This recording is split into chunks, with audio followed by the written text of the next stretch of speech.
Halo guys, apa kabar? Bagaimana sih trading Anda selama ini? Saya berharap sesuai harapan ya. Oke teman-teman, melalui kesempatan ini saya ingin mengajak Anda untuk satu minggu. Mari kita siapin waktu sekitar 10-15 menit lah kurang lebih ya. Untuk apa teman-teman? Untuk merenung kembali bagaimana sih sebagai seorang trader yang sejati harusnya. Sebab apa? Sebab saya seringkali menemukan ketika seseorang terjun di dalam dunia trading, maka yang muncul dalam jiwanya adalah gejolak ya. Muncul gejolak antara fear dan greedy, antara ketakutan dan ketamakan ya. Sehingga ini kalau kita tidak hati-hati ya, ini justru bisa berakibat buruk buat kita sebagai trader teman-teman.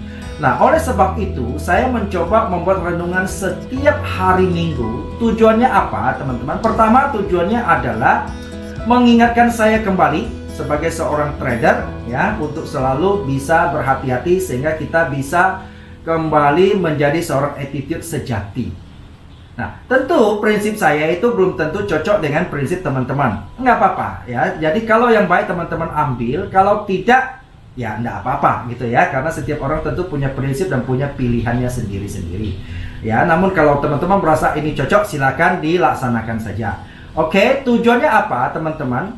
Saya berharap melalui renungan mingguan ini, saya berharap kita tetap bisa bertahan di dalam keseimbangan antara material dan spiritual, antara keseimbangan jasmani dan keseimbangan rohani, antara ambisi dan solusi.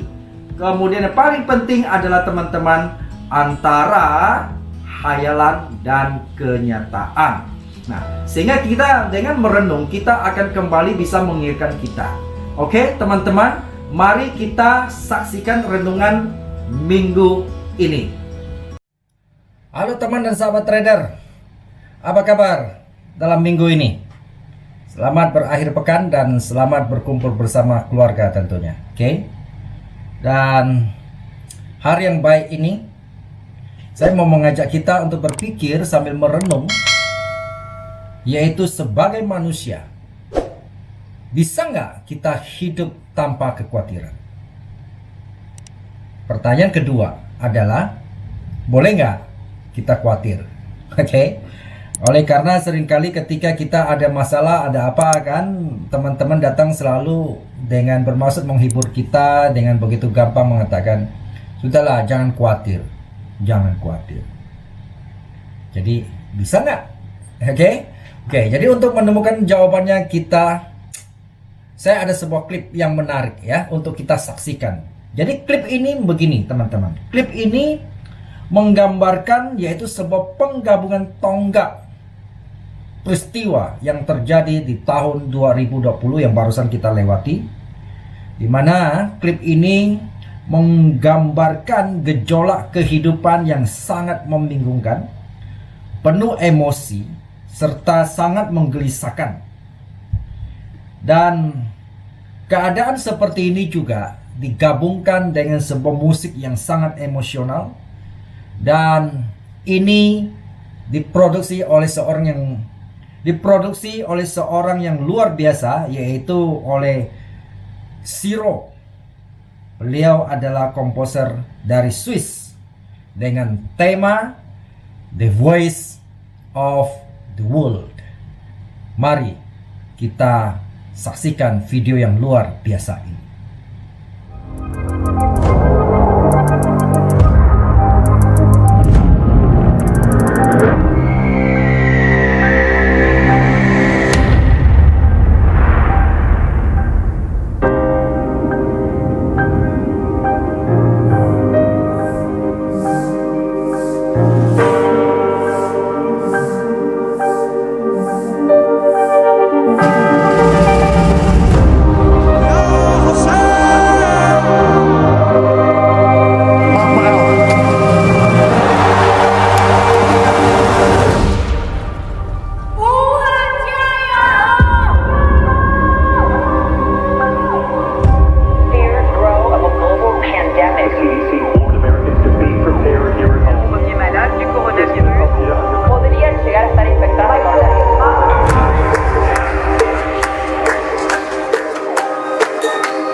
Teman-teman sudah saksikan video tersebut, sangat menarik ya, dan sangat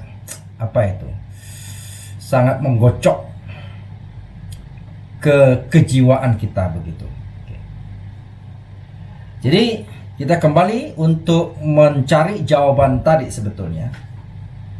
Bisa nggak kita hidup tanpa khawatir? Teman-teman, sebagai manusia normal, saya merasa sulit ya kita hidup tanpa khawatir begitu. Nah, orang mengatakan imannya setinggi apapun, kayaknya tidak mungkin rasanya hidup itu tanpa khawatir. Menurut saya hanya orang-orang yang tidak normal saja, seperti orang-orang gila yang tidak perlu khawatir, dan mereka nggak tahu cara khawatir ya. Menurut saya begini teman-teman, kekhawatiran itu sebetulnya ada saatnya diperlukan dan ada hal yang positif. Dimana oleh karena begini, ketika seseorang bisa khawatir, berarti orang tersebut pertama dia berpikir. Yang kedua, kekhawatiran itu seringkali membuat kita mengambil sebuah langkah persiapan yang lebih baik. Misalnya teman-teman di dalam hal dunia trading ya, teman-teman bisa bayangin enggak, ada orang nggak perlu khawatir gitu ya, dia masuk aja call margin masa bodoh, sikat aja. Jadi menyebabkan orang itu tidak perlu belajar, orang itu tidak peduli dengan uangnya habis, dan bahkan orang itu tidak peduli kalau keluarganya nanti nggak makan begitu ya, akibat kehancuran daripada ketidakkekhawatiran. Dan kedua, dengan kita khawatir sebenarnya mau tidak mau membuat, ketika kita khawatir kita membuat sebuah planning yang lebih baik untuk ke depan. Misalnya ketika kita sebagai trader kita khawatir margin call, maka kita perlu persiapannya apa? Belajar. Kedua, ngontrol diri. Nah, yang ketiga, kita lebih berhati-hati. Ketika kita khawatir akan hari esok misalnya, maka akan membuat kita apa yang harus kita kerjakan hari ini. Bukankah itu hal yang positif teman-teman? Oke, namun kita perlu lihat yang kedua, hal-hal yang negatif daripada kekhawatiran itu. Oke, kita melihat teman-teman, ada banyak kenyataan dan survei bahkan sejak kedokteran menunjukkan bahwa kekhawatiran itu bisa merusak seluruh aspek kehidupan kita. Oke. Dari sisi kesehatan, teman-teman, saya belakangan ya, dengan peristiwa musibah belakangan ini terjadi yang seperti kita tahu, ternyata banyak tenaga medis maupun testimoni atau kesaksian daripada pasien yang sembuh, dan dia mengatakan bahwa selama dia dirawat, nasihat daripada para medis kepada dia adalah happy, bersukacita ya. Sehingga memang kita tahu bahwa ada istilah yang mengatakan bahwa hati yang gembira adalah obat, dan keluh kesah itu mengeringkan tulang. Tapi ini memang nyata, sehingga secara ilmu kedokteran dikatakan begini teman-teman, ketika kita khawatir, kan khawatir pasti hampir sama-sama dengan takut begitu kan. Khawatir itu akan merusak imunitas tubuh kita. Itu merusak hormon itu untuk keseimbangan kesehatan tubuh kita. Nah, sehingga hal ini itu bisa menyebabkan sakit penyakit. Bahkan saya pernah membaca sebuah buku yang mengatakan bahwa sakit penyakit kita ini muncul oleh karena lebih dari 70% disebabkan oleh kekhawatiran.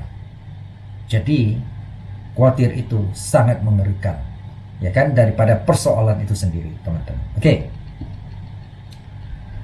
Kemudian apalagi efek daripada negatif? Kekhawatiran itu seringkali menyebabkan teman-teman kita tidak bisa berpikir lebih jernih, lebih sehat lagi, dan itu juga akan merusak kehidupan kita. Kekhawatiran sering memunculkan sebuah ketidakstabilan emosional ya, sehingga saya sering menemukan bahwa orang bisa marah-marah, termasuk saya begitu ya, terhadap keluarga, terhadap anak, terhadap kadang-kadang sama kiri kanan kita gampang terpancing emosi oleh karena kita di dalam keadaan yang sangat khawatir misalnya. Teman-teman, seperti kan dewasa ini kita melihat ada banyak orang begitu gampang terpancing amarah dan emosi oleh karena apa? Oleh karena situasi yang menghimpit dia, menyebabkan dia sangat khawatir. Nah, sehingga kita gampang tersinggung, ya, gampang marah begitu.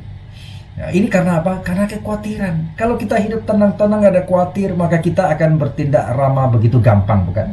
Ya, kita akan maklumi orang begitu gampang, gitu loh teman-teman. Oke?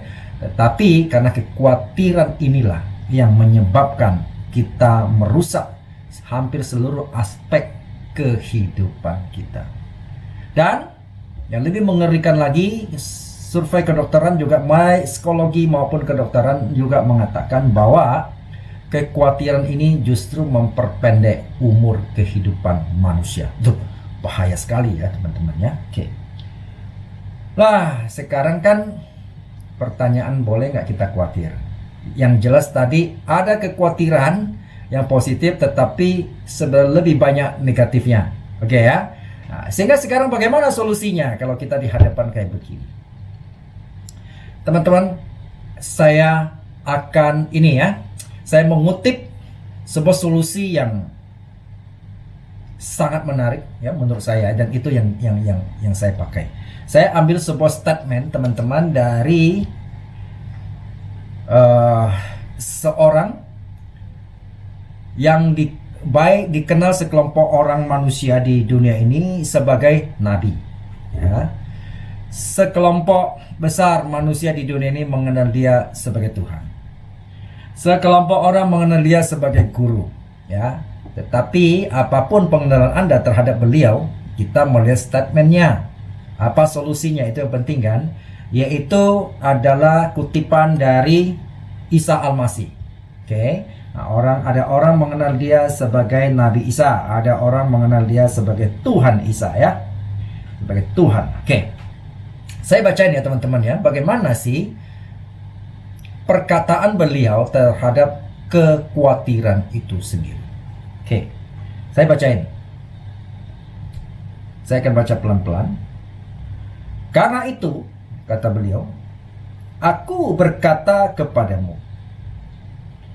janganlah khawatir akan hidupmu, akan apa yang hendak kamu makan atau minum. Dan janganlah khawatir pula akan tubuhmu, akan apa yang hendak kamu pakai. Nah, ini yang penting nih ya. Bukankah hidup itu lebih penting daripada makanan, dan tubuh itu lebih penting daripada pakaian? Lalu dilanjutkan, pandanglah burung-burung di langit. Ini menarik ya. Yang tidak menabur dan tidak menuai dan tidak mengumpulkan bekal dalam lumbung, tidak seperti manusia ya, investasi tabung dulu ya. Namun diberi makan oleh Bapamu di surga, artinya pencipta Tuhan di surga katanya ya. Bukankah kamu jauh melebihi burung-burung itu? Nah, ini menarik nih. Nanti saya itu ya. Saya selesaikan dulu. Nah, dia mengatakan begini, siapakah di antara kamu yang karena kekhawatirannya dapat menambahkan sehasta saja jalan hidupnya? Nah, ini apa maksudnya? Nanti saya jelasin. Dan mengapa kamu khawatir akan pakaian? Perhatikanlah bunga bakung di ladang yang tumbuh tanpa bekerja dan tanpa memintal, tanpa menghiasi diri maksudnya. Namun aku berkata kepadamu, dia bilang ya, Raja Sulaiman pun dalam segala kemegahannya pun tidak berpakaian seindah salah satu dari bunga bakung itu. Nah, ini menarik. Oke. Kita melihat apa maksud daripada perkataan itu. Pertama dia bilang, jangan khawatir akan hidupmu, akan apa yang hendak kamu makan. Jadi memang kita melihat bahwa sebagian besar kekhawatiran manusia itu tidak terlepas daripada masalah materi kan. Kita saat ini kondisi kayak begini, krisis ekonomi, krisis global, yang kita takutkan kita nggak punya uang, kita nggak bisa makan, banyak yang bangkrut. Ya, banyak karyawan yang kena PHK, bisnisnya rontok, utang banyak. Perusahaan-perusahaan gede pun seringkali bangkrut karena terlilit utang di bank dan sebagainya. Sehingga mereka berpikir, ya, mereka pusing dan lain sebagainya. Mereka khawatir, ujung-ujungnya apa? Duit, teman-teman. Ujung-ujungnya duit. Nah, lalu Nabi Isa mengatakan begini. Kedua kita melihat, ya, dia bandingkan dengan kita sebagai manusia dan binatang, yaitu burung-burung di udara. Dia mau katakan bahwa bukankah burung-burung itu tidak pernah berpikir investasi, tidak punya tabungan, tidak punya simpanan. Namun dia bilang Tuhan itu memeliharanya.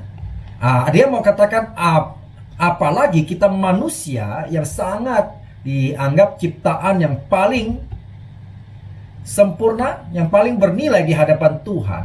Ya, dia mau katakan seperti itu sebenarnya. Masakan sih Tuhan tidak memperhatikan kita? Nah, pertanyaan apakah kitanya memperhatikan Tuhan nggak? Itu masalahnya kan, ya. Oke. Itu ya. Jadi sehingga membandingkan kalau binatang saja seperti burung itu tidak pernah dibiarkan mati kelaparan oleh pencipta kita, apalagi kitanya sendiri sebagai manusia, ciptaan, makhluk ciptaan yang paling mulia di hadapan Tuhan di antara ciptaan yang lain maksudnya. Masakan kita dibiarkan mati kelaparan. Oke? Nah, ini sehingga dia mengatakan tidak perlu khawatir dalam hal ini. Oke? Ini menarik ya, ini sebuah janji yang sangat menarik. Kedua, kita melihat, lalu dia katakan lagi, apakah kalau Anda khawatir, apakah kekhawatiran itu bisa menyelesaikan persoalanmu? Apakah kekhawatiran itu bisa menambah sedikit hasil pun? Gitu. Oke. Nah, saya baru-baru ini menonton sebuah film yang sangat bagus tentang ini ya, spionase, agent ya. Mata-mata.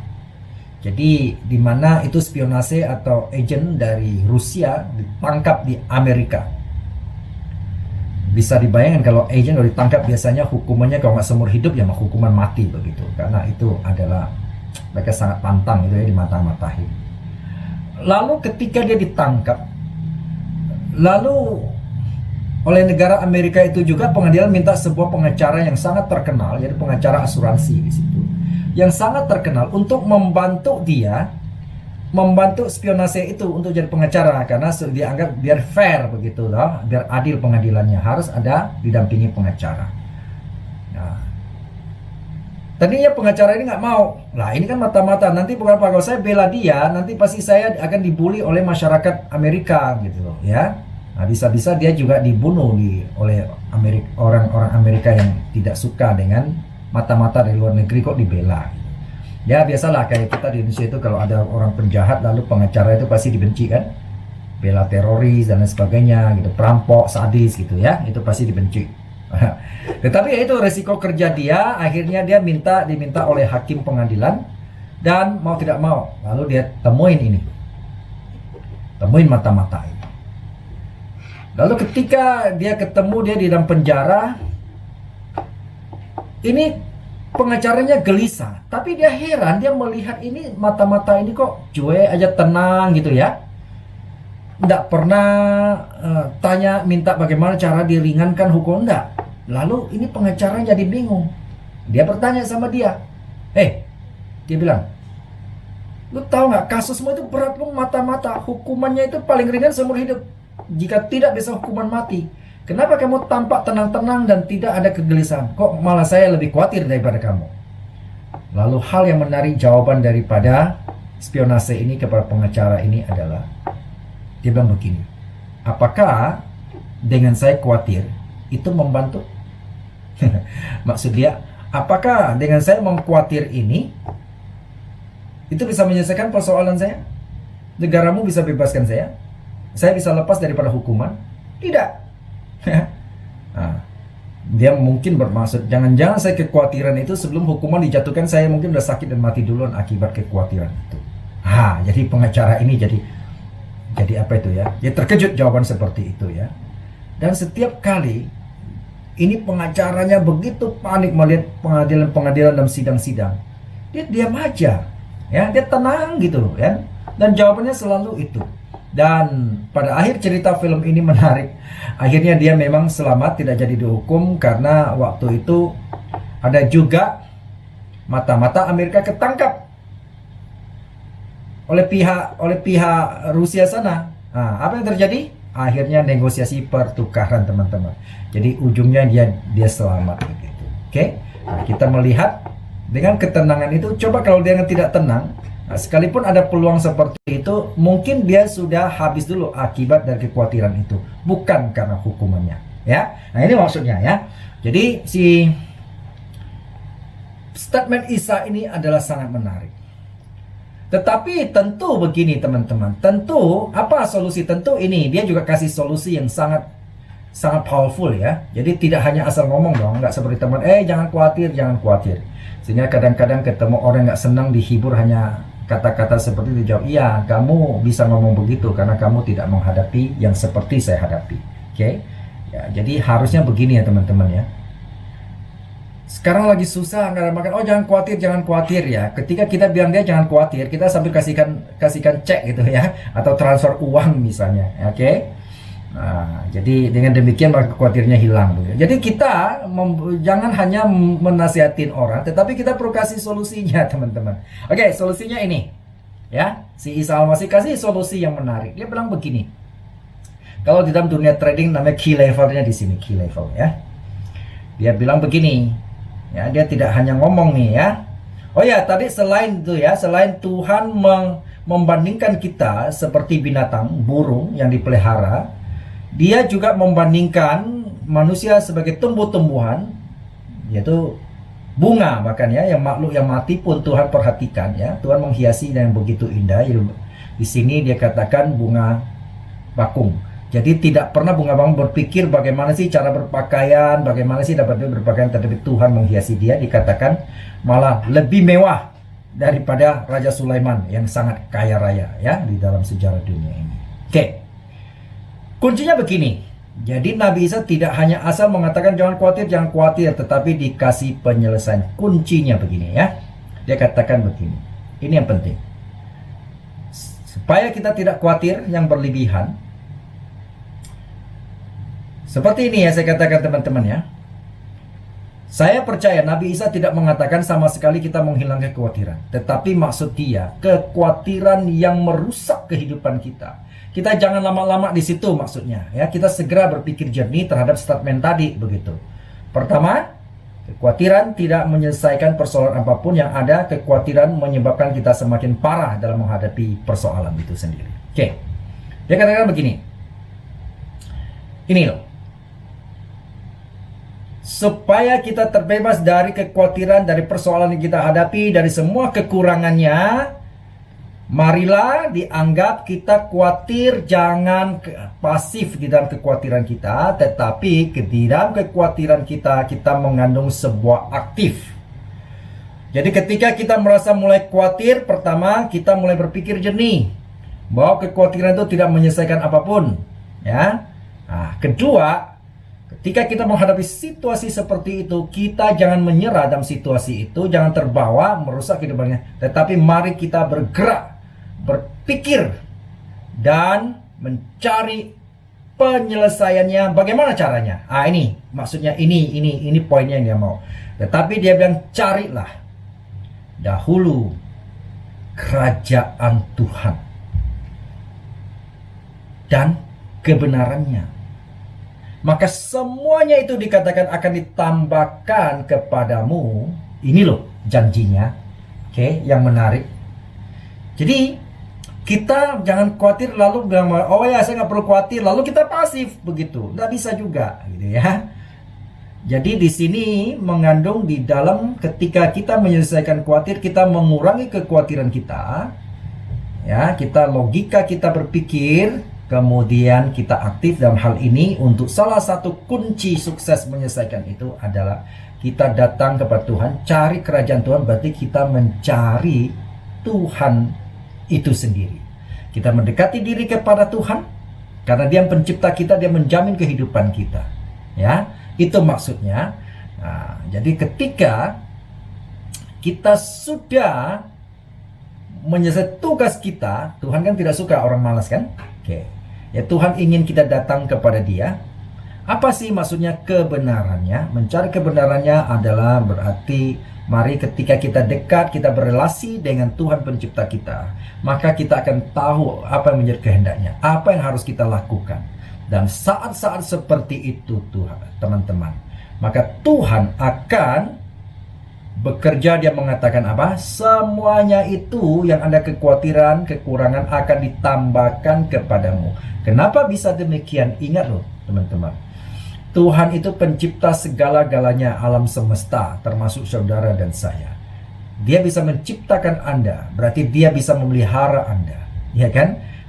Ketika Dia bisa menciptakan kita, kayak kita tahu, kita memelihara binatang di rumah, kucing kayak, ya kan? Burung kayak atau ikan kayak, masa kita membiarkan dia mati? Ketika kita melihat, ya saya dulu sempat pelihara ikan lohan itu. Ketika kita lebih memperhatikan dia daripada memperhatikan diri sendiri, kita melihat ketika dia apa itu ya, mulai agak ini berenangnya agak nggak seimbang, bola kayak agak balik-balik begitu, kita sudah khawatir, kita sudah berusaha mencari apa ya masalahnya. Oh, kurang makan, kita sudah coba-coba kasih makan. Kita tidak mungkin membiarkan dia mati kelaparan. Itu baru kita pelihara loh, bukan kita yang ciptakan loh. Apalagi kalau kita yang ciptakan ikan itu buat kita sendiri, pasti kita tidak akan membiarkannya. Demikian juga Tuhan dalam hal ini teman-teman. Dia menciptakan kita ya, yang paling tinggi nilai di antara makhluk ciptaan lain termasuk tumbuh-tumbuhannya. Sehingga dia pasti akan memperhatikan kita. Tetapi dengan syarat kita mencari kerajaannya, artinya kita mencari Tuhan dulu. Jangan sombong, jangan berpikir kita hebat. Tetapi marilah kita menyerahkan di dalam kekhawatiran kita, di dalam segala kebutuhan kita, dengan datang kepada pencipta kita. Maka bukan saja hanya kekhawatiran itu saja hilang, tetapi justru Tuhan akan melimpahkan semua kebutuhan yang kita perlukan. Oke, teman-teman, semoga bisa meringankan beban pemikiran dan kekhawatiran teman-teman semua. Oke, salam sukses, salam profit untuk kita semua.